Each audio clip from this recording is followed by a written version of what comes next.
کریم کے دربار اقدس میں ہدیہ صلاۃ و سلام عرض کرنے کے بعد رب ذوالجلال کا ارشاد ہے وَقَالُوا مَهْمَا تَأْتِنَا بِهِ مِنْ آیَةٍ لِتَسْحَرَنَا بِهَا فَمَا نَحْنُ لَكَ بِمُؤْمِنِينَ، اور وہ کہنے لگے کہ تم ہمارے پاس جیسی بھی نشانی لے آؤ اور اس کے ساتھ جادو کرو، فَمَا نَحْنُ لَكَ بِمُؤْمِنِينَ، ہم تجھ پر ایمان لانے والے نہیں ہیں۔ فَأَرْسَلْنَا عَلَيْهِمُ الطُّوفَانَ، تو ہم نے ان پر طوفان اتارا، والجراد اور ٹڈی، والقمل اور جوئیں، والضفادع اور مینڈک، والدم اور خون، آیات مفصلات، جدا جدا نشانیاں، فاستکبروا، تو انہوں نے تکبر کیا، وکانوا قوم مجرمین، اور وہ مجرم قوم تھے۔ تو فرعونیوں کا ذکر ہو رہا ہے کہ حضرت موسیٰ علیہ السلام نے ان کے سامنے اپنے معجزات کا اظہار فرمایا کہ آپ اپنا عصا مبارک ڈالتے تو وہ ایک بہت بڑا سانپ بن جاتا اور پھر اس کو پکڑتے تو ویسے کا ویسا عصا رہتا، اور اس طرح آپ اپنا ہاتھ بغل میں ڈالتے تو جب وہ مبارک ہاتھ باہر نکالتے تو وہ حسین چمکدار روشن ترین نظر آتا۔ ان معجزات کو دیکھنے کے باوجود فرعونی جو ہے وہ حضرت موسیٰ علیہ السلام پر ایمان نہ لائے اور کہنے لگے کہ تم ہمارے پاس کیسی بھی نشانی لے آؤ تاکہ اس کے ذریعے جادو کرو ہم پر، ہم تجھ پر ایمان نہیں لانے والے۔ اور انہوں نے جادوگروں کو بھی دیکھا کہ جادوگر ایمان لے آئے، تو باوجود اس کے ان کو ایمان نصیب نہ ہوا، یہ ایمان کی طرف مائل نہ ہوئے۔ تو تب حضرت موسیٰ علیہ السلام نے ان کی سرکشی اور حد سے بڑھ جانے کو دیکھ کے اللہ کے حضور ان کے خلاف دعا کر دی۔ یہ موسیٰ علیہ السلام آپ کا مزاج تھا کہ آپ نے ان کے خلاف دعا کر دی۔ نبی کریم صلی اللہ علیہ وسلم کا مزاج یہ تھا کہ آپ کو طائف والوں نے آپ پر پتھر بھی برسائے، لہو لہان بھی کیا، اس کے باوجود بھی آپ نے ان کے خلاف دعا نہیں فرمائی بلکہ ان کے حق میں دعا فرمائی کہ اللہ ان کو ہدایت عطا فرما، یہ مجھے نہیں جانتے کہ میں کون ہوں۔ یہ فرق ہے مقام کلیم میں اور مقام حبیب نے کہ محبوب پاک صلی اللہ علیہ وسلم دعائے ضرر نہیں فرماتے تھے، خلاف دعا نہیں فرماتے تھے بلکہ حق میں دعا فرماتے تھے۔ تو جب حضرت موسیٰ علیہ السلام نے ان کی سرکشی کی وجہ سے ان کے خلاف دعا فرما دی، اور آپ مستجاب الدعوات تھے، اللہ کے نبی مستجاب الدعوات ہوتے ہیں، ان کی دعا کو رب ذوالجلال قبولیت کا شرف عطا فرماتا ہے۔ تو آپ کی دعا جو ان کے خلاف تھی، قبطیوں کے اور فرعونیوں کے، اس کا نتیجہ یہ ظاہر ہوا کہ قرآن کریم فرماتا ہے فَأَرْسَلْنَا عَلَيْهِمُ الطُّوفَانَ، تو ان پر اللہ کریم نے طوفان نازل کیا، سیلاب آ گیا بہت بڑا، جس سے موسیٰ علیہ السلام کے ماننے والے تو محفوظ رہے، آپ کے ماننے والے بنو اسرائیل تھے، ان کے گھروں میں پانی داخل نہیں ہوا، لیکن جو قبطی تھے، فرعونی تھے، ان کے گھروں میں پانی داخل ہوا، اور پانی جو ہے وہ ان کی گردنوں تک پہنچ گیا، جو اس میں بیٹھ گیا وہ ڈوب کے مر گیا، ڈوب گیا، اور جو کھڑا ہے وہ کھڑا ہے۔ اب اتنا بڑا پانی ہے، اتنا بڑا سیلاب ہے، اس میں یہ ایسے ہی کہ نہ مرتے نہ جیتے۔ تو ایک ہفتہ تک ایسے ہی کام چلتا رہا۔ پھر انہوں نے حضرت موسیٰ علیہ السلام سے کہا کہ آپ اللہ کے حضور دعا فرما دیں کہ یہ جو طوفان آیا ہے، یہ جو مصیبت ہم پہ آ پڑی ہے، یہ ختم ہو جائے تو ہم ایمان لے آئیں گے۔ تو حضرت موسیٰ علیہ السلام نے دعا کر دی تو وہ طوفان ختم ہو گیا، ایک ہفتہ رہا۔ اس کے بعد جب ختم ہو گیا اور پھر کھیتیاں سرسبز و شاداب ہو گئیں اور درخت جو ہیں وہ بھی ہرے بھرے ہو گئے، تو یہ کہنے لگے کہ یہ پانی تو ہمارے لیے ایک نعمت تھا، ہم تجھ پر کوئی ایمان لانے والے نہیں ہیں، ہم تیرے رب کو نہیں مانیں گے، ہم نہیں ایمان لائیں گے۔ پھر اس کے بعد یہ 1 مہینہ تک عافیت میں رہے، 1 مہینہ تک کوئی عذاب نہیں آیا۔ تو 1 مہینے کے بعد پھر ان کو عذاب میں مبتلا کیا گیا۔ والجراد، اللہ کریم فرماتا ہے کہ ہم نے ٹڈی بھیجی۔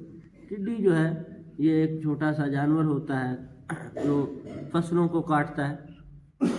جب یہ ٹڈیاں آئیں تو ان ٹڈیوں کا اثر بھی انہیں فرعونیوں پر ہوا، قبطی قوم کے جو لوگ تھے ان پر ہوا، بنو اسرائیل اس سے محفوظ رہے۔ جو ان کے درخت تھے جو پھل لگے ہوئے تھے ان پہ ان ٹڈیوں نے وہ کاٹ ڈالے، ان کی فصلوں کو تباہ و برباد کر دیا، اور اس طرح جو ہے ان کو اور بھی نقصانات بہت پہنچائے۔ یہ پھر اس سے تنگ آ گئے، شدید مصیبت میں گرفتار ہو گئے۔ تو پھر موسیٰ علیہ السلام کے حضور کہنے لگے کہ آپ دعا فرما دیں، اگر یہ مصیبت اور یہ عذاب ہم سے ٹل جائے گا تو ہم پھر آپ پہ ایمان لے آئیں گے۔ تو آپ نے دعا فرما دی، لیکن پھر بھی یہ ایمان نہیں لائے۔ اس کے بعد پھر 1 مہینہ تک آرام رہا۔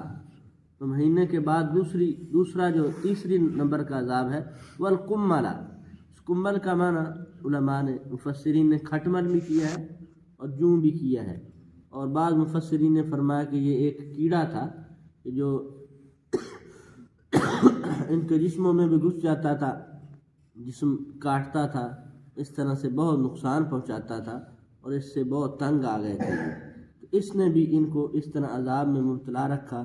یہ کھٹمل تھا یا جوں تھی یا ایک خاص قسم کا کیڑا تھا، اس نے بھی بڑا نقصان ان کو پہنچایا، یہ تنگ آ گئے۔ پھر موسیٰ علیہ السلام سے کہنے لگے کہ آپ دعا فرما دیں، اگر یہ عذاب ہم سے ٹل جائے گا تو ہم پھر آپ کو مان لیں گے، آپ پر ایمان لے آئیں گے۔ آپ نے دعا فرما دی تو یہ عذاب بھی ٹل گیا، لیکن یہ چونکہ مور لگی ہوئی تھی ان پر، ایمان پھر بھی نہ لائے۔ 1 مہینہ پھر عافیت رہی، تو اس کے بعد پھر عذاب آیا والضفادع۔ اللہ کریم فرماتا ہے کہ ہم نے ان پر مینڈک بھیج دیے، مینڈک آ گئے۔ اب یہ برتنوں میں مینڈک، ہر طرف مینڈک ہی مینڈک، تو جہاں یہ بیٹھتے مینڈک ہی مینڈک ہو جاتے، اوپر مینڈک چڑھ جاتے۔ کوئی شخص سویا ہوا ہوتا تو رات کو اوپر مینڈک چڑھ جاتے اور وہ تنگ کرتے کہ جینا ان کا حرام ہو چکا تھا۔ اس طرح کا مینڈک کا عذاب نازل ہو گیا۔ اب یہ اس میں بہت پریشان ہوئے، تو جب پریشانی کی شدت بڑھ گئی پھر اللہ کے نبی موسیٰ علیہ السلام سے عرضگزار ہوئے کہ آپ اللہ کی حضور دعا فرما دیں تو ہم ایمان لے آئیں۔ آپ نے پھر دعا فرما دی تو انہوں نے پھر انکار کر دیا کہ ہم ایمان نہیں لانے والے۔ اس کے بعد پھر عافیت اور آرام رہا، جس طرح مہینے کا اعتبار تھا، مہینے کے ساتھ کہ 1 مہینہ پھر آرام رہتا، یہ توبہ کوئی نہیں کرتے تھے، تو پھر عذاب آ جاتا۔ اب اللہ کریم فرماتا ہے والدم، خون کا عذاب آیا۔ تو خون کا عذاب اس طرح آیا کہ ان کے برتنوں میں خون ہی خون ہو جاتا، پانی جو ہے وہ خون بن جاتا تھا۔ پانی پینے لگتے تو وہ خون، کہیں سے بھی پانی پیتے تو وہ خون بن جاتا۔ بنو اسرائیل کا شخص وہیں سے پیتا، اس کے لیے پانی ہوتا تھا، اور فرعونی شخص پیتا تھا تو وہ خون بن جاتا۔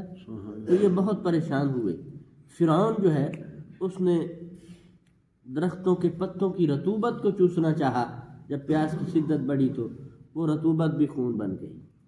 اور یہاں تک مفسرین نے لکھا ہے کہ انہوں نے کہا بنو اسرائیل کی عورتوں سے کہ تم اس طرح کرو کہ فرعونی عورتوں سے کہا کہ تم بنو اسرائیل کی عورتوں سے پانی لو، ان کے برتن اس طرح کرو کہ جہاں سے وہ پانی نکالیں وہیں سے تم نکالو۔ تو جہاں سے وہ انہوں نے پانی نکالا تو پانی نکلا، جب انہوں نے نکالا تو وہ خون نکلا۔ اب کہا کہ ان سے پانی لو، تو ان سے پانی لیتے تو وہ بنو اسرائیل کی عورت کے پاس پانی ہوتا، جب قبطی عورت کے پاس پہنچتا تو وہ خون بن جاتا۔ یہاں تک ہوا کہ انہوں نے بنو اسرائیل کی عورتوں سے کہا کہ تم اس طرح کرو، اپنے منہ میں پانی لو اور وہ پانی جو ہے اپنے منہ سے کلی کر کے ہمارے منہ میں پہنچاؤ۔ تو اس طرح بھی انہوں نے کیا کہ بنو اسرائیل کی عورت نے پانی لیا اور کلی کر کے قبطی عورت کے منہ تک پہنچایا۔ جب تک بنو اسرائیل کی عورت کے منہ میں تھا پانی تھا، جب قبطی عورت کے منہ میں پہنچا تو وہ خون بن گیا۔ اس طرح خون کا شدید عذاب ان پہ آیا۔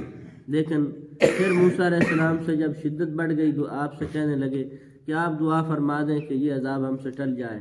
تو آپ نے پھر بھی دعا فرما دی کہ عذاب ٹل جائے۔ عذاب ٹل گیا، لیکن اللہ کریم فرماتا ہے کہ یہ ہم نے جدا جدا نشانیاں ان کو عطا کی، جدا جدا قسم کے عذاب نازل کیے کہ کہیں یہ تسلیم کریں اور اللہ پر ایمان لے آئیں، لیکن یہ ماننے والے نہیں تھے۔ تو فاستکبروا، انہوں نے تکبر کیا، باوجود اس کے کہ اتنی نشانیاں دیکھ چکے کہ پے در پہ اللہ تعالیٰ نے کیسی نشانیاں ان کو عطا کی جن کی وجہ سے یہ موسیٰ علیہ السلام پر ایمان لا سکتے تھے، لیکن انہوں نے تکبر کیا۔ وَكَانُوا قَوْمًا مُجْرِمِينَ، اور یہ مجرم قوم تھے تو ایمان نہ لائے۔ تو آگے آ جائے گا کہ بالآخر ان کو دریا میں ڈبو کے مارا گیا، ایمان کی دولت سے مشرف نہ ہو سکے۔ اللہ کریم جل شانہ ہم سب کو سید عالم صلی اللہ علیہ وسلم کی کامل پیروی کی توفیق عطا فرمائے، اور جو مہمان رمضان پاک کی صورت میں ہمارے پاس تشریف لا رہا ہے، کما حقہ اس کا ادب و احترام اور اس کے فیضان سے مالا مال ہونے کی توفیق عطا فرمائے۔ آمین۔ وآخر دعوانا الحمد للہ رب العالمین۔